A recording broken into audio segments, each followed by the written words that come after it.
Tinatayang umaabot sa mahigit sa 4,800 ang species ng mga palaka ang matatagpuan sa mundo.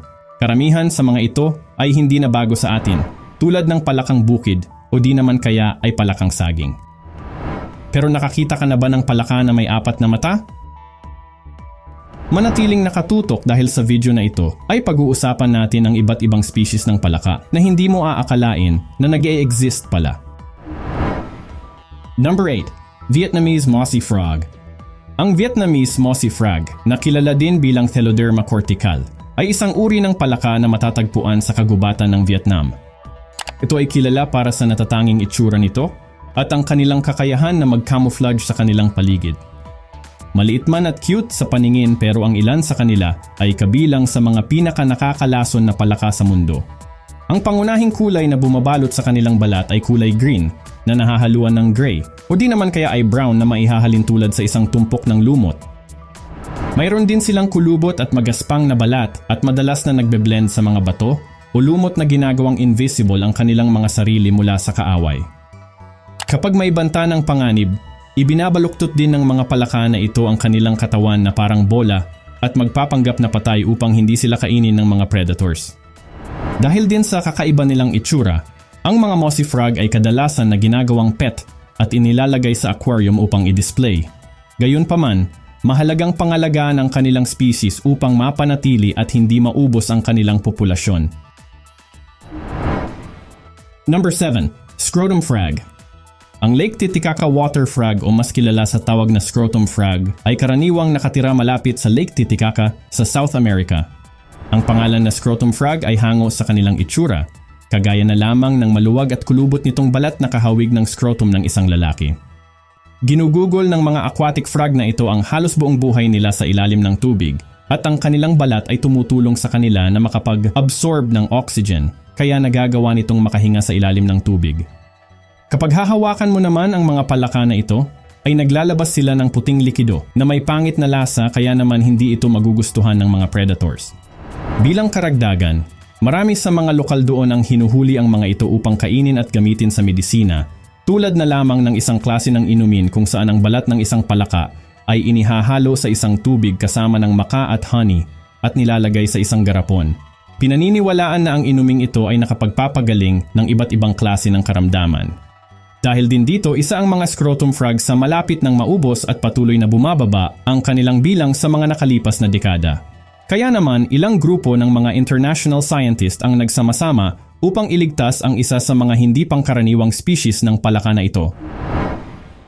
Number 6. Weaponized Mustache Toad. Ang mga mustache toad ay isa lamang sa mga natatanging species ng palaka na ating pag-uusapan. Ang kanilang mata ay malalaki na kulay itim habang ang itaas na bahagi ay kulay asul. Nakuha ng mga palaka na ito ang kanilang pangalan dahil sa mga spike na tumutubo na parang bigote. Tuwing sasapit ang breeding season, ang mga lalaking palaka ay tinutubuan ng matitigas na bigote at bawat isa ay naghahanda para sa taunang pagtitipo ng mga lalaking palaka. Ang mga spike na ito ay kanilang ginagamit bilang sandata upang labanan ng iba pang lalaki para sa babae na kanilang mapapangasawa. Number 5. Pebble Toad. Ang maliliit na amphibian na ito ay katutubo sa Timog Amerika, particular sa Venezuela at mga kalapit na rehiyon. Kilala sila sa kanilang natatanging mekanismo ng pagtatanggol laban sa mga predators.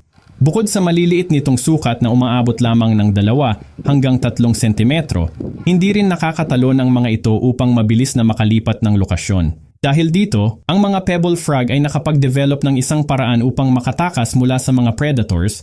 Ito ay sa pamamagitan ng pagbaluktot ng mga paa at nagpapagulong-gulong na parang isang rubber ball. Sa ganitong paraan ay mabilis silang nakakatakas mula sa banta ng panganib. Number 4. Chocolate Frog. Isang bagong species naman ng palaka ang ating pag-uusapan. Ito ang mga chocolate frog na nadiskubre kamakailan sa Peruvian Amazon. Nakuha ang kanilang pangalan dahil sa kanilang itsura na parang tsokolate. Tinawag din itong tapir frog dahil sa nguso nito na may pagkakahawig sa mga hayop na tinatawag na tapir.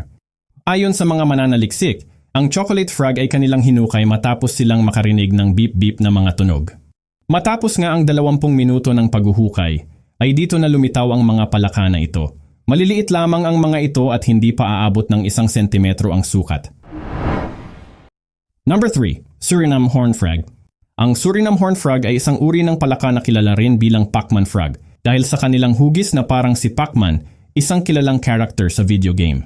Ang mga ito ay katutubo sa tropikal na kagubatan ng Suriname, Guyana at French Guiana sa Timog Amerika. Ang mga Suriname Horn Frog ay kilala sa kanilang malapad na katawan at maikling mga sungay sa ulo na nagbibigay sa kanila ng nakakatakot na anyo. Karaniwang nagtatago ang mga ito sa ilalim ng dahon o sa ilalim ng lupa upang manghuli ng kanilang mga biktima, kabilang ang mga insekto, mga kulisap at maging mga mas malalaking hayop na tulad ng mga daga. Bukod sa kanilang nakakatakot na anyo, popular din ang mga Suriname Horn Frog para sa mga mahilig mag-alaga ng hayop dahil bukod sa kakaiba ang kanilang itsura ay madali din alagaan ang mga ito. Number 2. Turtle Frog. Sa itsura pa lang ay hindi na nakapagtataka kung bakit sila tinawag na turtle frog. Mayroon silang maliliit na ulo at mga mata at maiikling mga paa pero maskulado. Kaya naman maihahalin tulad talaga ito sa isang pagong na tinanggalan ng shell. Bukod sa itsura ay kakaiba din ang mga turtle frog dahil sa kanilang kulay. Kadalasan ay kulay pink ang mga ito o di naman kaya ay light to dark brown. Pagdating naman sa kanilang sukat ay maliliit lamang ang mga palaka na ito at umaabot sa 5 sentimetro ang kanilang sukat. Karaniwan silang naninirahan sa mga mabuhangin na lupa kung saan matatagpuan ang mga anay na kanilang pagkain. Bilang karagdagan, ang mga turtle frog ay isa lamang sa mga palaka na hindi dumadaan sa kanilang tadpole stage. Number 1. Four-eyed frog. Samantala nakakita ka na ba ng palaka na may 4 na mata? Ang mga palaka na ito ay may scientific name na Physalimos natereri na kilala rin sa tawag na four-eyed frog. Mayroon itong 2 mata sa harap at 2 sa likuran. Pero totoo nga ba ang mga ito? Ang mga mata na ito ay hindi totoo at isa lamang defense mechanism ng mga palaka na ito. Gayunpaman ay nakakamangha dahil kapag sila ay nasa panganib, ang mga eye spot na ito sa kanilang likuran ay kanilang pinapalaki na parang mga mata ng isang malaking hayop. Ginagawa nila ito upang lituhin at magbigay ng mensahe sa mga predators na huwag silang kainin. Kaya may mga pagkakataon na umaatras na lang ang ibang predators dahil akala nila na isang malaking hayop ang kanilang kaharap. Pero kung susubukan pa din silang kainin ng mga predators tulad ng ahas, ay hindi sila basta-basta aatras dahil ang ilalim ng kanilang eye spot ay naglalabas ng lason na kayang pumatay ng aabot sa 150 na mga daga. Kaya naman walang magagawa ang mga predators kundi umalis na lamang at maghanap ng ibang